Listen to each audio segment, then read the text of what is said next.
वसीम रिजवी। हाँ हाँ हाँ तो ये जो व्यक्ति है, मतलब आपके हिसाब से इस व्यक्ति ने उस लड़की को ये कहा, प्रेशर डाला कि तुम जाओ इनके खिलाफ केस दर्ज करवाओ, और तब उस लड़की ने उस प्रेशर में ये सब दरअसल इसके पहले भी एक लड़की थी, वो मेरे ऑफिस में आई और शाम तक मेरे यहाँ बैठी रही।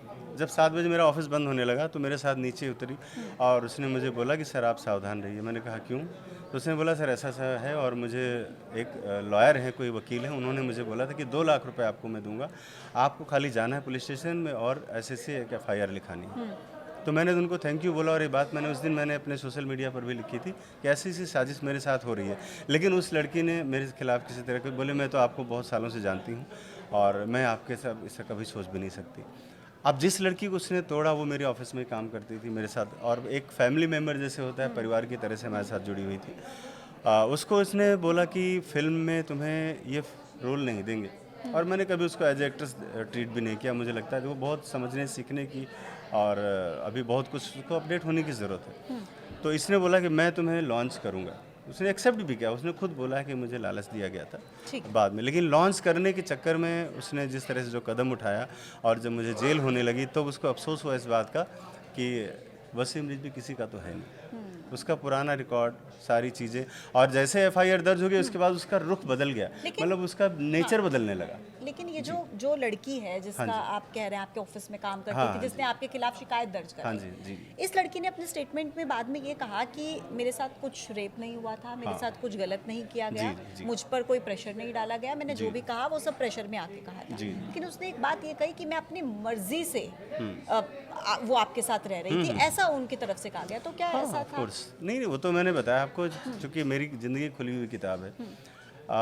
जो लड़की थी वो मेरे साथ, उसका घरेलू संबंध था, घर आना जाना, रिश्तेदारी से लेकर नातेदारी से लेकर मेरे घर में, और जितने भी मेरे साथ जो आसपास का जो भी मेरा है, जो दायरा है, ऑफिस से लेकर, घर से लेकर, समाज से लेकर, वो हर जगह इन्वॉल्व थी। ऐसा कुछ नहीं था कि मैंने उसको कहीं छुपा कर रखा हुआ था या कोई उसके बारे में नहीं जाना था, अचानक से कहीं से प्रकट हो गई है। तो मेरे साथ थी, और कई सालों से, 5 साल से करीब मेरे साथ थी, और हम लोग फिल्मों में भी काम करते थे, साथ में भी उठना बैठना होता था हमेशा। लेकिन इस तरह का स्टेप लेगी वो मुझे नहीं पता था। जब उसका मैंने पहला भी आपकी पर्सनल लाइफ है, और आपकी पर्सनल लाइफ को ज्यादा कुरेदना ये मेरा मकसद नहीं है, लेकिन नहीं आप कुरेद सकते हैं, क्योंकि अब आपकी पर्सनल लाइफ पब्लिक डोमेन में आ चुकी है, क्योंकि वो आ चुकी है, इसलिए मैं आपसे सवाल पूछ रही हूँ। क्योंकि देखिए आप एक घर गृहस्थी वाले इंसान हैं, आपकी पत्नी है, आज भी वो आपके साथ यहाँ पर आई है, मौजूद है। क्या आपकी पत्नी आपके उस रिलेशनशिप के बारे में जानती थी? रिलेशनशिप कुछ इस तरह का तो था नहीं कि उसमें जानने न जाने की कोई बात रही हो, घर के जैसा था। और जैसे तो कि हमारे स्टाफ में बहुत सारे लोग और भी थे, इसके पहले भी बहुत सारे लोग काम कर चुके थे, तो उसमें किसी तरह कोई हिडन होने की, बताने की या कुछ समझाने की कोई चीज़ थी नहीं।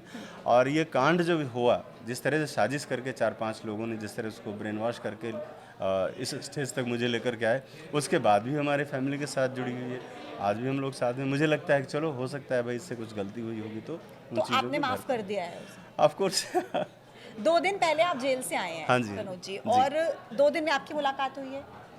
अब मेरी मुलाकात हमेशा होती रहती है, अभी इन 2 दिनों में? हाँ बिल्कुल जी, हाँ बिल्कुल। तो अब सब नॉर्मल लग रहा है आपको? देखिए नॉर्मल तो पहले भी था, ये बीच में जो बताया ना कि खाली है कि एक अच्छा नाम जो हो रहा था, उस नाम को किस तरह से डैमेज कर दिया जाए, लोगों ने डैमेज कर दिया। लेकिन मैं वही पूछ रही हूँ कि आप खुद बता रहे हैं, आपने 35 साल एक अपना नाम चरित्र बनाने में लगाया, आप अपने परिवार से दूर रहे सिर्फ इस वजह से कि आपका नाम बन पाए, आपका काम बड़ा हो पाए, और उस नाम को अगर किसी ने उस पर कहीं ना कहीं एक छींटा डालने की कोशिश की है, तो आप अब उसको माफ कर चुके हैं? मैं फिर से आपसे पूछ रही हूँ, आप माफ कर चुके हैं? हाँ बिल्कुल, क्योंकि मुझे लगता है कि जो मेरे साथ इधर जो हुआ, मेरी बहुत बड़ी स्कूलिंग थी ये, और इस स्कूलिंग में मैंने बहुत कुछ सीखा जो शायद मैं अपनी जो भी मेरी जो एज है मैं इसमें नहीं सीख पाया था।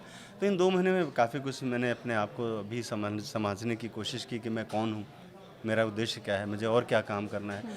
तो मुझे लगता है कि ये स्कूलिंग भी थी, और कुछ होता नहीं कि प्रारब्ध होता है इंसान का, तो मैं उन चीज़ों से लेता हूँ, और मैं नहीं चाहता कि मैं बिना वजह किसी चीज़ में उलझूँ। मैं अपने काम से अलग, दुश्मन तो ये चाह रहे हैं ना कि मैं अलग हो जाऊँ, अपने काम से अलग हो जाऊँ, और दुश्मन मेरी मेहनत से ही डरता है खाली। मुझे मालूम है कि मैं बहुत मेहनती हूँ, आपके मन में कोई गिल्ट है?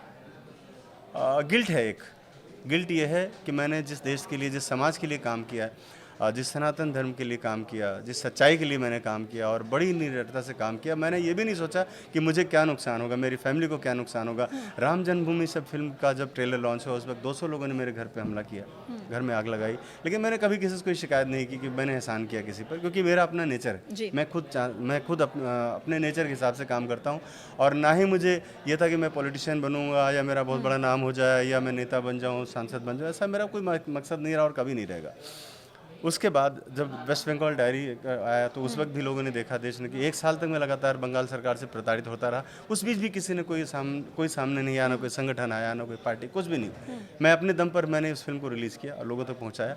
लेकिन अब मुझे तकलीफ ये होती है कि एक आदमी जो अपराधी है, जिस पर जो न्यायालय भी लगातार कह रहा है कि